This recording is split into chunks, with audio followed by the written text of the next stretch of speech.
जिंदगी खुदरा दिनों की रोटी कुतरती जाती थी। रोटियां इच्छाएं थी, याद पत्थर थी, सीने पर लदी रहती थी। ओझा जी ने इन पत्थरों को तोड़ तोड़ कर इन्हें मिट्टी कर दिया था। इस मिट्टी में ढेर सारे पौधे रोपे गए। दरवाजे पर गुलाबी फूलों से लदी बोगनवेलिया की सघन बेलें फैली थी। फिर एक पंक्ति से गुलाब और चमेली के पौधे थे। थोड़ा और आगे बढ़ने पर वृत्ताकार घेरे में गेंदे के पौधे थे। उसके पास ही हर श्रृंगार और अमरूद के पौधे थे। एकदम आखिर में अड़हुल का पौधा था। यह पौधा वह अपनी नासिक वाली बेटी के यहाँ से लाए थे। पौधे फकत फूल फल के ही नहीं थे। कुछ जंगली पौधों की पत्तियां व डालें इस खूबसूरती से छांटी गई थीं कि उनके उस नन्हे से आंगन की खूबसूरती कई गुना बढ़ गई थी। यह सब कोई नई बात नहीं थी। पारसनाथ में रेलवे के ओपन लाइन में जब ओझा जी थे तब भी उनके क्वार्टर का 2 बित्ता भर बगीचा खूबसूरत फूल पौधों से सजा रहता था। एक बार तो जीएम ने उन्हें 100 रुपए का इनाम भी दिया था। ओझा जी को अपने पौधों पर बहुत गर्व था। उन पर ठहरने वाली एक प्रशंसात्मक दृष्टि ओझा जी का रोआ रोआ पुलकित कर देती थी। खैनी खाकर वो उठे।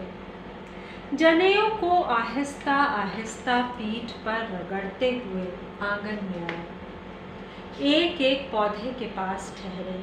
रात भर झरे सूखे हर श्रृंगार और भूरी पत्तियां उन्होंने सुबह ही चुनकर साफ कर दी थी। मिट्टी में पर्याप्त नमी थी। अड़हुल के अलावा अन्य किसी पौधे पर फूल या कली नहीं आई थी। जिस तन्मयता से चित्रकार कैनवस पर रंग भरता होगा, जिस ममता से माँ अपने शिशु को दूध पिलाती है, ओझा जी उसी मोह ममता तल्लीनता से मिट्टी की निराई गुड़ाई करते, पौधों में पानी देते। धोती उनकी मिट्टी से लिसड़ जाती। नाखूनों में जमी मिट्टी टीसने लगती थी, पर पौधों से मोह बढ़ता ही जा रहा था। एक एक पत्ता बूटा बूटा उनकी छुअत जैसे पहचानता था। माँ का सबसे कमज़ोर बच्चा माँ की सबसे ज़्यादा ममता पाता है। अड़हुल का यह पौधा ओझा जी की ऐसी ही कमज़ोर संतान था।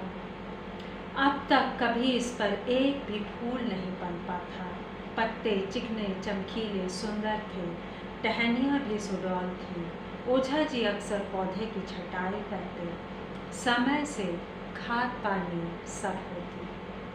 उसकी चिकनी पत्तियों को प्रेम से सहलाते, उसकी नसों में बहता हुआ स्नेह और जीवन जैसे कतरा कतरा पौधे तक संप्रेषित होता रहता। उसे मिनटों निहारते। और 2 दिन पहले ही ओझा जी ने उस पर गुनगुनाती हुई नन्ही कली देखी थी। कली अब तक खिलने की स्थिति में है।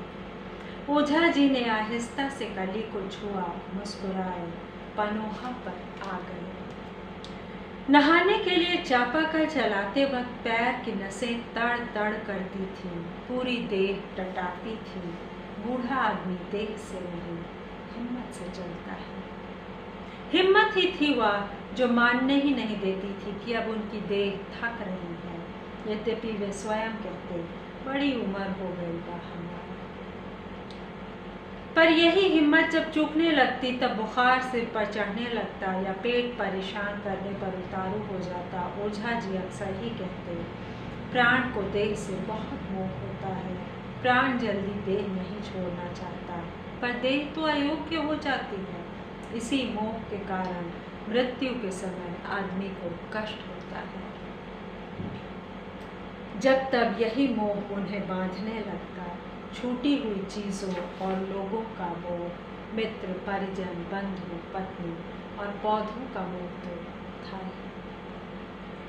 इस मोह का कोई अर्थ है क्या? छूटी हुई चीज़ें और लोग पास नहीं थे, और जो नहीं छूटे थे वो भी आखिर कितने घड़ी पास हैं, इसका कोई ठिकाना है। नामामीश मिशान निर्वाण रूपम का पाठ अरसा हुआ छूटे। छोटा सा शिवलिंग कोने में धकेल दिया गया था, उन पर अब बेलपत्र नहीं चढ़ता। कमरे में काठ का एक काला बक्सा था। बक्से में ढेर सारी पुरानी किताबें और पत्रिकाएं थीं। 92-93 तक की कादम्बिनी के अंक थे। कभी बहुत चाव से उन्होंने ये किताबें खरीदी थीं। उन पर दुलार से अखबार की जिल्द मढ़ी थी। अब तो इस तरफ देखने तक का मन नहीं करता।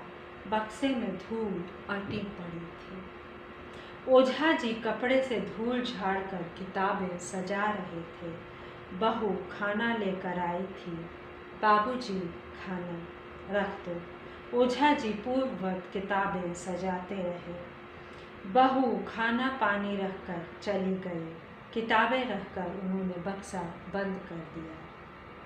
सामने खाने की थाली थी। खाना देखकर उन्हें पत्नी बेतरह याद आती थी।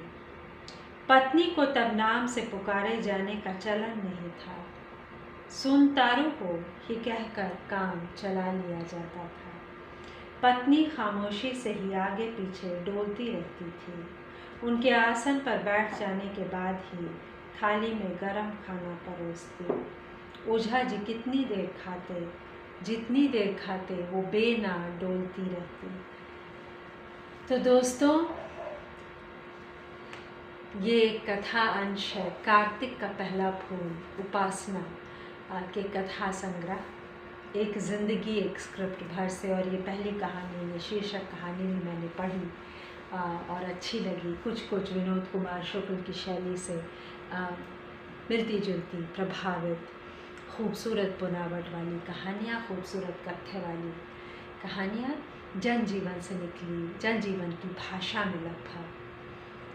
मेरा पाठ सुनने के लिए धन्यवाद।